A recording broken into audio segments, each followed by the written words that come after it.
जय हिंद दोस्तों, वंदे मातरम। देखिए, जीवन में और कुछ हो ना हो लेकिन तसल्ली नाम की जो चीज़ होती है वो बहुत बड़ी चीज़ होती है। और फिर वो तसल्ली अगर किसी किसी भी तरीके से आए, किसी झूठ से आए, तो फिर इंसान उसको भी पकड़ने की कोशिश करता है। फिर बाद में भले ही उससे उसको कितनी ही दिक्कतें क्यों ना हो। और इस समय ऐसा लग रहा है कि सिकंदर के जो फैंस हैं वो भी उसी एक मुगालते में जीना खुद को पसंद करवा रहे हैं कि भाई ठीक है, झूठी सही लेकिन कम से कम हमको तसल्ली तो मिल रही है। दरअसल जो डेटा इस समय मेकर्स की तरफ से निकल कर आ रहा है कलेक्शन का, वो कलेक्शन का डेटा देखने के बाद में किसी भी आम व्यक्ति का दिमाग हिल जाएगा कि भाई ये आखिर चल क्या रहा है। मतलब समझ से परे जा रही हैं अब चीज़ें। अभी जो डेटा निकल कर आया है मेकर्स की तरफ से, ये डेटा आया है पहले 2 दिनों का है। आप यहाँ पर देख सकते हैं, आंकड़ा है 106 करोड़ के आसपास का, रफली अप्रॉक्सीमेट डेटा आया है। पहले दिन मेकर्स ने क्लेम किया था कि भैया मूवी ने 54 करोड़ रुपीज़ कमाए हैं। दूसरे दिन उन्होंने बताया कि भैया 2 दिनों में 105 करोड़ का कलेक्शन हो गया है। तो इसका मतलब ये हुआ कि पहले दिन के मुकाबले दूसरे दिन, जो कि ईद का दिन था, उस दिन कलेक्शन ड्रॉप हुआ है। भाई अगर पहले दिन 54 करोड़ का कलेक्शन था तो क्या दूसरे दिन 51 करोड़ का ही हुआ है। दरअसल इनका यहाँ पर कहना है कि मूवी ने पहले दिन इंडिया में 35 करोड़ का ग्रॉस कलेक्शन किया और दूसरे दिन 39 करोड़ का ग्रॉस कलेक्शन किया। लेकिन यहाँ इनका एक बड़ा ग्लिच ये है कि भैया ऑल ओवर दी वर्ल्ड इस मूवी ने पहले दिन 19 करोड़ कमाए थे, लेकिन दूसरे दिन 11 ही करोड़ कमाए। मतलब ईद के दिन ये मूवी, मेकर्स के मुताबिक जो बात बताई जा रही है, ईद के दिन ये मूवी कम चली।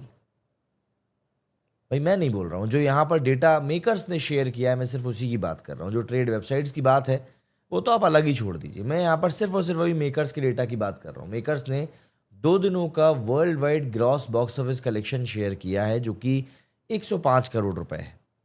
105 करोड़ रुपए।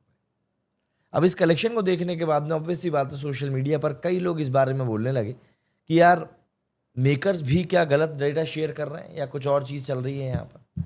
दरअसल ट्रेड वेबसाइट्स की और अगर हम लोग मेकर्स के डेटा की बात करें तो इसमें तो ऑब्वियस सी बात है, एक बहुत बड़ा क्लियर आइडेंटिकल डिफरेंस दिखाई देता है। और ये डिफरेंस इतना बड़ा है कि आपको मतलब देखकर सोचकर खुद ही लगेगा कि यार इतना बड़ा डिफरेंस कैसे आ सकता है। मैं कोशिश करता हूँ अगर आपको मैं ट्रेड वेबसाइट्स का डेटा बता पाऊँ, क्योंकि 2 दिनों का उसका भी डेटा आ चुका है। और 2 दिनों का जो ट्रेड वेबसाइट्स पे जो डेटा आया है और जो मेकर्स ने जो डेटा शेयर किया है, उसमें वाकई में एक बहुत बड़ा ज़मीन आसमान का अंतर है। और ये अंतर ऐसा भी नहीं है कि मतलब आप देखकर ये बोल दें कि चलो भाई ठीक है। देखिए होता क्या है कि ये लगभग हर जगह ये प्रैक्टिस करी जाती है कि मेकर्स कोशिश करते हैं कि अपना जो डेटा का कलेक्शन का जो डेटा है उसको थोड़ा सा बड़ा चढ़ाकर ही बताएं। लेकिन इतना बड़ा चढ़ाकर नहीं बताना चाहिए कि भैया मतलब क्या करें। जैसे कि अगर मैं आपको बताऊं, 2 दिनों का जो डेटा ट्रेड वेबसाइट्स पर आया था, पहले दिन का इंडिया नेट कलेक्शन 26 करोड़ आया था और दूसरे दिन का इंडिया नेट कलेक्शन 29 करोड़ रुपए आया था। ये ट्रेड वेबसाइट्स पे आया है। लेकिन यहाँ पर तो कहानी कुछ और हो गई है। 30 करोड़ 35 करोड़ ऐसा कलेक्शन जो है मेकर्स की तरफ से बताया जा रहा है। तीसरे दिन का भी अब कलेक्शन निकल कर सामने आ चुका है और तीसरे दिन का जो कलेक्शन निकल कर आया है वो तो मैं आपको क्या ही बताऊं। ऑब्वियस सी बात है, वर्किंग डे है तो कलेक्शन तो गिरना ही था। हालांकि कई लोग बोल रहे थे सुबह सुबह से कि भैया बासी ईद है तो बासी ईद पर भी कलेक्शन अच्छा ही जाएगा इस मूवी का। तो अगर ये गिरा हुआ कलेक्शन जो निकल कर सामने आया है तीसरे दिन का, अगर ये बासी ईद का अच्छा कलेक्शन है, तो अब आज अगर ये कलेक्शन और गिरने वाला है तो ये कितना गिरेगा, सवाल ये। दरअसल पहले दिन इस मूवी ने 26 करोड़ का कलेक्शन किया था इंडिया नेट में। दूसरे दिन इस मूवी ने 29 करोड़ का इंडिया नेट में कलेक्शन किया, 11.5% की ग्रोथ दिखाई ईद के दिन, जिस दिन की उम्मीद की जा रही थी कि भैया ये मूवी तो ताबड़तोड़ कलेक्शन करके निकालेगी। नॉट सरप्राइजिंगली लेकिन तीसरे दिन इस मूवी का कलेक्शन ड्रॉप हो गया और वो थोड़ा बहुत नहीं बल्कि -32% से ड्रॉप हुआ इसका कलेक्शन। और जो अर्ली एस्टिमेट्स रफ डेटा में जो निकल कर आ रहा है उसमें इस मूवी का कलेक्शन जो है वो 19.5 करोड़ रुपए ही रह गया है। मतलब 20 करोड़ का आंकड़ा भी ये मूवी अपनी रिलीज के तीसरे दिन ही टच नहीं कर पाई है। काफी बड़ी समस्या इस समय सिकंदर के सामने आन खड़ी हुई है। Makers gross box office collection बता रहे हैं। जो ये 105 करोड़ की जो बातें हो रही है ना, ये ग्रॉस बॉक्स ऑफिस कलेक्शन है। ग्रॉस बॉक्स ऑफिस कलेक्शन में से ना तो मेकर्स का कट हटाया जाता है, ना ही डिस्ट्रीब्यूटर्स का कट हटाया जाता है। एक तरीके से इसमें ना पूरा पैसा जुड़ा हुआ होता है।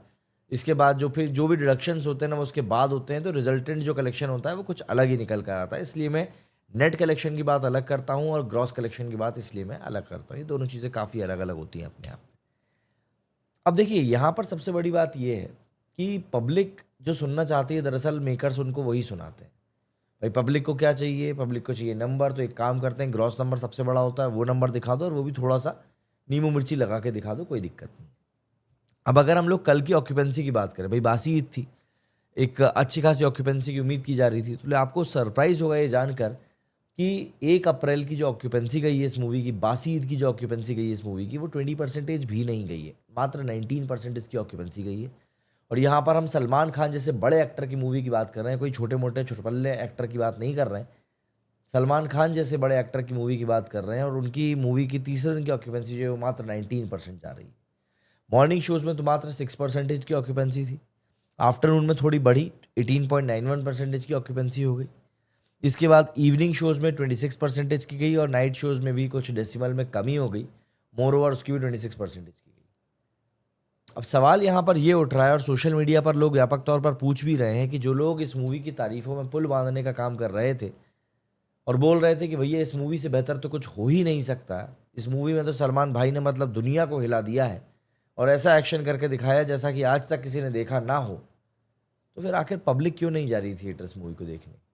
भाई मेरे ही कमेंट सेक्शन पे मैंने कई लोगों को ये लिखते हुए देखा था कि बोल रहे थे तुम्हारे जैसे रिव्यूअर्स का कोई फ़र्क नहीं पड़ता। लेकिन मुझे ऐसा लगता है कि पब्लिक शायद रिव्यूज़ देखती है, पब्लिक शायद समझती है कि आखिर कौन क्या बोल रहा है।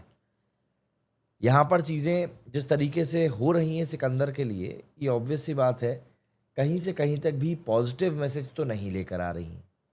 काफ़ी सारे लोगों की मेहनत लगती है एक मूवी के ऊपर, इसीलिए बस मुझे लगता है कि कोई भी मूवी थिएटर में रिलीज़ हो, उसको एटलीस्ट उसका बजट तो रिकवर करना ही चाहिए। क्योंकि बजट रिकवर करने से एटलीस्ट जिन लोगों ने वहाँ पर मेहनत करी होती है, जिन छोटे लोगों ने वहाँ पर मेहनत करी होती है, उनका तो कम से कम पैसा निकल जाए, वरना कई बार सुनने में आता है कि भैया मेकर्स जो हैं उन्हीं का गबन कर गए। तो यहाँ पर सोचने वाली बात यह है कि आखिर कब इन चीज़ों को लेकर एक प्रॉपर रियलाइजेशन आएगा कि आप जो स्टोरी लाइन प्रेजेंट कर रहे हो वो स्टोरी लाइन किसी भी तरीके से दर्शकों के साथ में फिट नहीं बैठ रही है।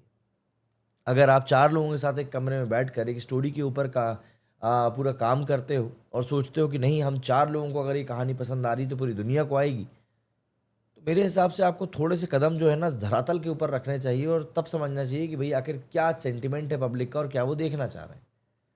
ऐसे कई सारे मेकर्स करते हैं, कई सारे मेकर्स इस बारे में बात भी करते हैं, लेकिन जब बात इवेंचुअली मूवी बनाने की आती है तो हर कोई यही चाहता है कि भाई पैसा पीटने की मशीन बस कोई तैयार कर दे और हमारा काम हो जाए। लेकिन बात वही है ना कि आज की तारीख में पब्लिक बहुत होशियार हो चुकी है। ओटीटी के कारण हम लोगों ने दुनिया का सिनेमा देखा है और अब जब इस तरीके का सिनेमा हमारे सामने आता है जिसमें कि सिर पैर तो छोड़िए, अकल भी नहीं होती, तो पब्लिक जो है उसको सिरे से नकार देती है। सलमान खान की यहाँ पर कितनी गलती है, ए आर मुरुगदास साहब की यहाँ पर कितनी गलती है, ये सब हम बताने वाले कोई नहीं होते हैं। रिज़ल्ट जो है वही सब चीज़ों को सामने रख कर बता रहा है और रिज़ल्ट तो फिलहाल यही बता रहा है कि भैया चीज़ें कहीं से कहीं तक भी सही तौर पर नहीं चल रही हैं, बल्कि अब तो डिक्लाइन होना शुरू हो चुकी हैं। और आप लोगों को अगर याद ना हो तो मैं आपको याद दिला दूँ, एक धर्मा प्रोडक्शन की लाइगर करके मूवी आई थी विजय देवरकोंडा की अनन्या पांडे के साथ, और वो मूवी बहुत शानदार चली थी शुरुआत के 2 दिन। लेकिन उसके बाद जो उस मूवी ने डुबकी मारी, मेकर्स झूठ बोलने का सहारा भी नहीं ले पाए थे, इतना बुरा डिप गया था मूवी। अब आप मुझे बताइए आपकी क्या एक्सपेक्टेशंस रह गई हैं सिकंदर से? मेरे लिए तो शायद बस हो गया है। जय हिंद, जय भारत।